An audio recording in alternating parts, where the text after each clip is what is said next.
am. Should I be using bindings? When should I start using bindings? Well, let me tell you. In this video, I'm going to break down the differences between straps and bindings. When you should be using bindings, when you should be using straps, the main advantages and disadvantages. First of all, I'm going to start with straps. Everybody should learn in footstraps. It's by far the safest way to learn to kiteboard. The reason being is that it's easy to get your feet in and out. So when you launch your kite, you can get to the water and just slip your feet in, just like slippers. Like my slippers, actually. They're quite similar. I can just slip them on my feet. Likewise with the foot straps. Part of the reason I've been making this video is because I've actually been using straps a lot more lately. I've been looking into ways how I can mix up for the king of the air, maybe add board offs to my repertoire. I've never done board offs that much, so been using straps a little bit lately, and it's interesting seeing the differences. I think I can definitely jump a little bit higher in foot straps, but I have a little bit less control over the board, so I'm finding that the landings are much harder to take. When you're coming in at Mach 10 with loads of power, it's really easy to just knock your foot.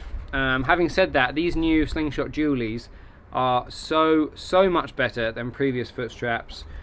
Cushy, they got interchangeable pads at the bottom here that you can swap out, so you've got a different heel density foam, which is nice. I've got the hard ones in because they take those hard landings.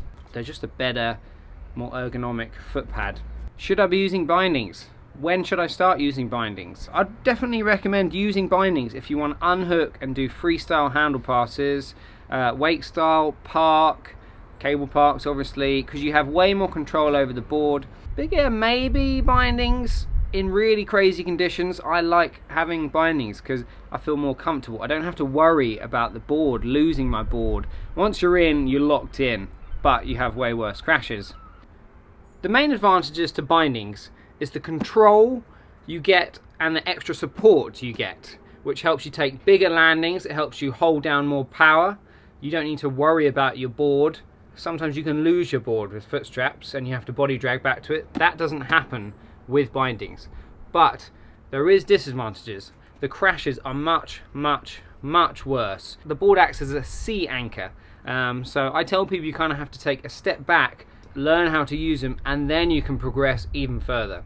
The main difference you'll feel is a more locked in position. It's much harder to maneuver your legs and ankles, but the advantage you get is the support. When you're coming in for those big heavy landings, the bindings support your ankles so much more than the foot straps, but they're way less forgiving. So if you're slightly out of position, then it's much harder to correct your position with bindings because you're locked into that position. It's also a little bit harder to go upwind in bindings. It's going to add a little bit more weight to the board. I'm going to dig out some footage of me getting in my bindings. The best way to get in them is to walk yourself to the water's edge, place your board on the floor, slip your feet in, and then sit on your bum with the kite in front of you, and then proceed to do up your straps, and then you can go straight out from there.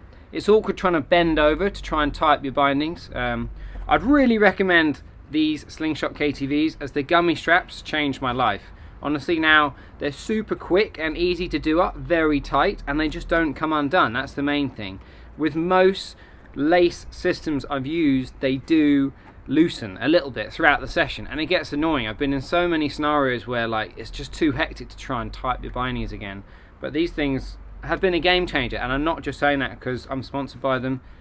I think now you should see some footage. My homie Noe Font actually sent me these clips like a year ago, and I've been sat on them wondering what to do with them, but what better way to use them as to show you exactly why bindings give you so much more control over the board for finicky maneuvers. So check out some dope red footage from Hood River of yours truly hitting some park features. Boom!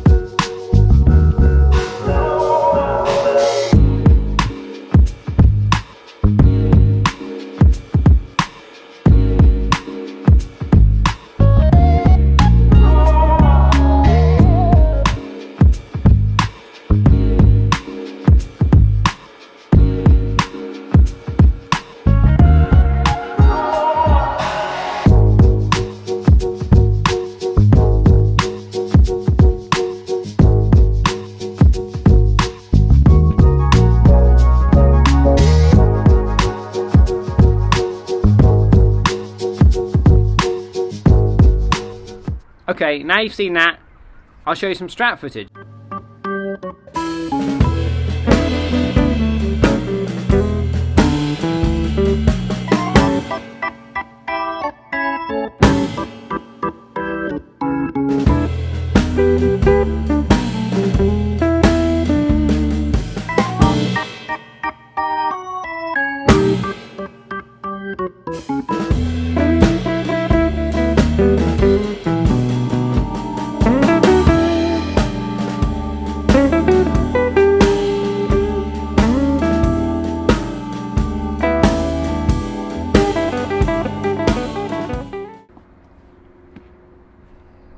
And finally, let's recap. So I'd recommend foot straps for beginners, for guys that want to do big air, for at least your first year of kiteboarding, and then if you do aspire to doing freestyle, wake style, park stuff, bindings are great. Also for big air as well. The compromises is worse crashes, but the advantages are more support. Best way is to get out there and try them. Thanks for watching, guys. Really appreciate it. Subscribe if you're not already. Hit the like button because it really helps for some reason. I'm not sure why, but you guys know what you're doing. You show me a lot of love, and I really appreciate the comments, the ideas you guys are sending me, and I will try keep cranking out these tech videos because I think I've found my niche. I really enjoy sharing the knowledge that I've learned over my 15 years kite surfing. So I'm gonna crank these out every week. So subscribe to see all the videos. Thanks a lot for watching, guys. See you in the next one. Peace.